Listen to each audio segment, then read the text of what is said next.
یہ جو ناول خالد معین صاحب کا ہے وفود، اس کی بھی خاص بات یہ ہے کہ یہ ہماری صدی کے پینڈیمک کا لکھا ہوا ناول ہے۔ ان تمام جدید ٹیکنالوجی اور فیس بک اور واٹس ایپ اور زوم جس کا بہت فراوانی سے انہوں نے کہانی میں ذکر کیا ہے، ان تمام لوازمات کی موجودگی کے باوجود کہانی، کردار،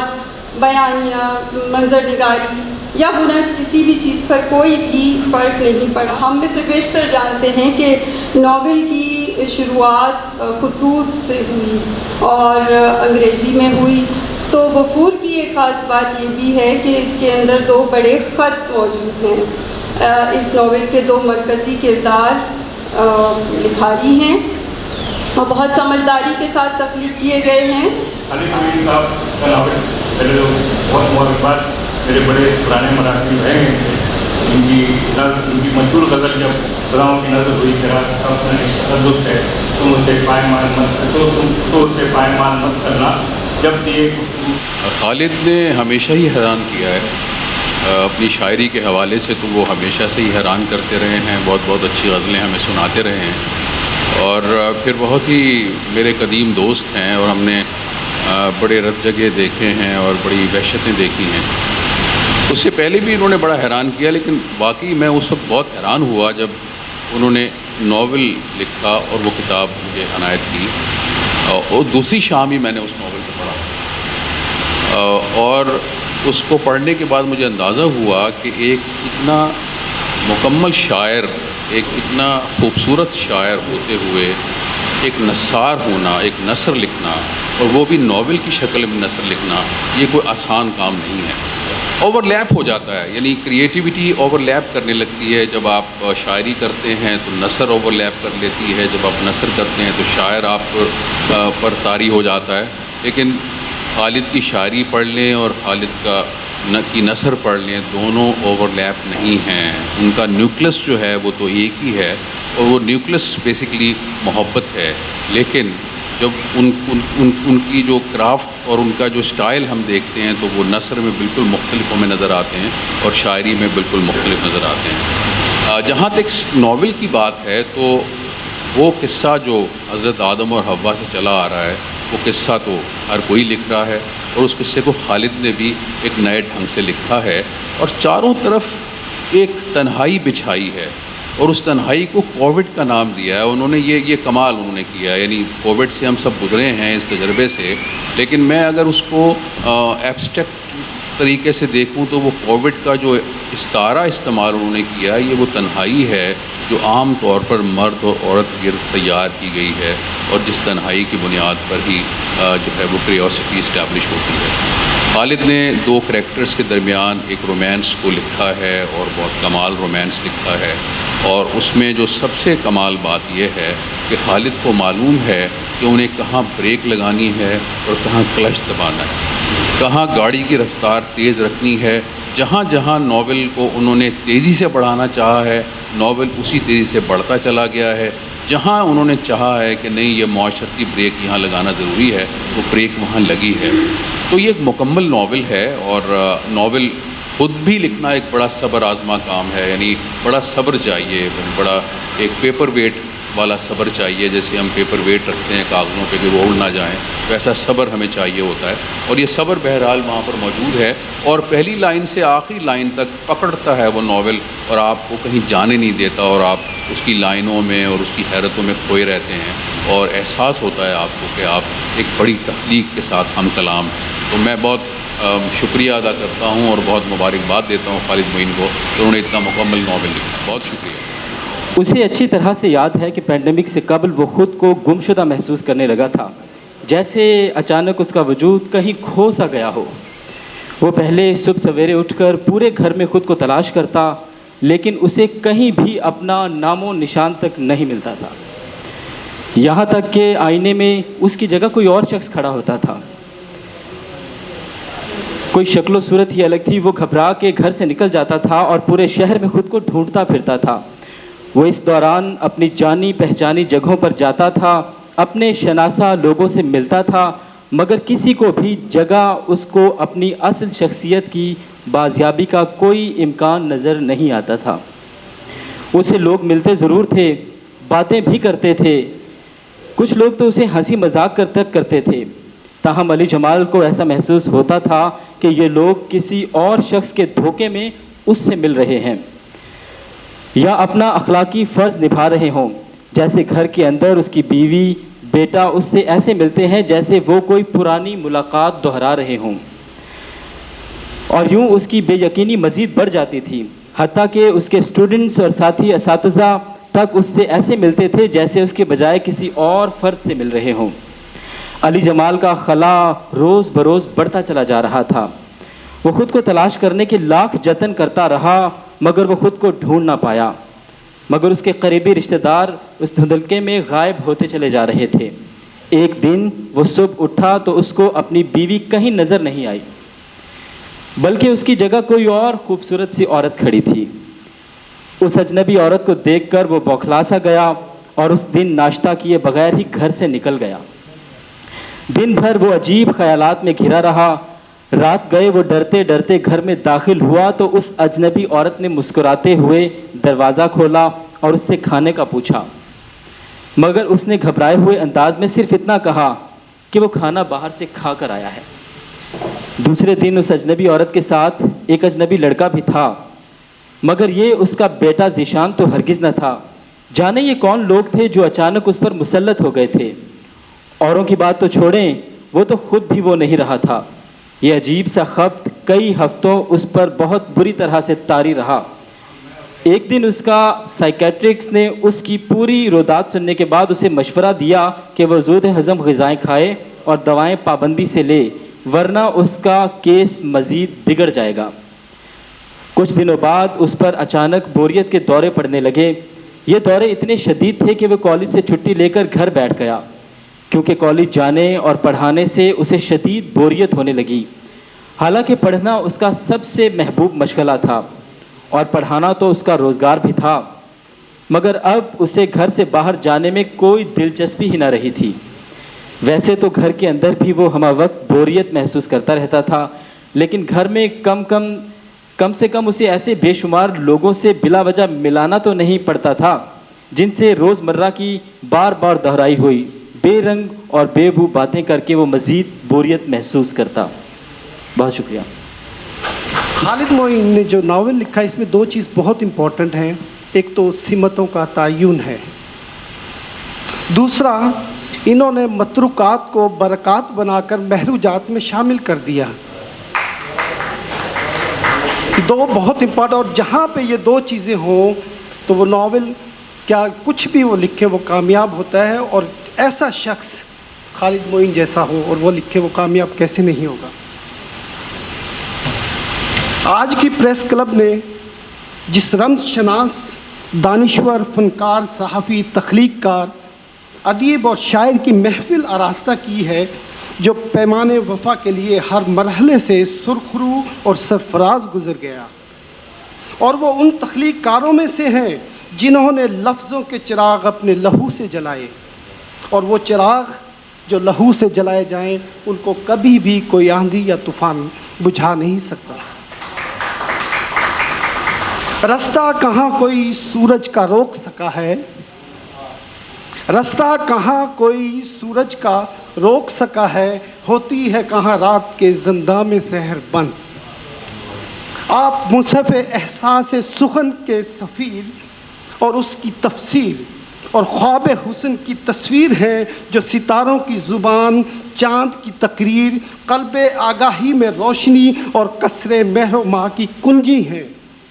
جس کی شاعرانہ اب ناول نگاری کی خدمات طبع و نظر اور شان و شوکت کے ساتھ اردو کے افق اور ادب کی معراج پر جلوہ گر نظر آتی ہیں، جن کی شاعری میں دھیما پن بھی ہے، جذبہ بھی ہے، نرمی بھی ہے، سادگی بھی ہے، اس کے ساتھ قوس و قزح کی دل ریزی اور رنگا رنگی بھی ہے۔ آپ کی گفتگو میں مٹھاس، سانس میں گلاب، تخیل کا شباب، ہر لفظ میں گردش آفتاب، جن کے قدموں میں فطرت کی جبین جھکی رہتی ہے۔ حفظ، تسلیم، ادب، خلق،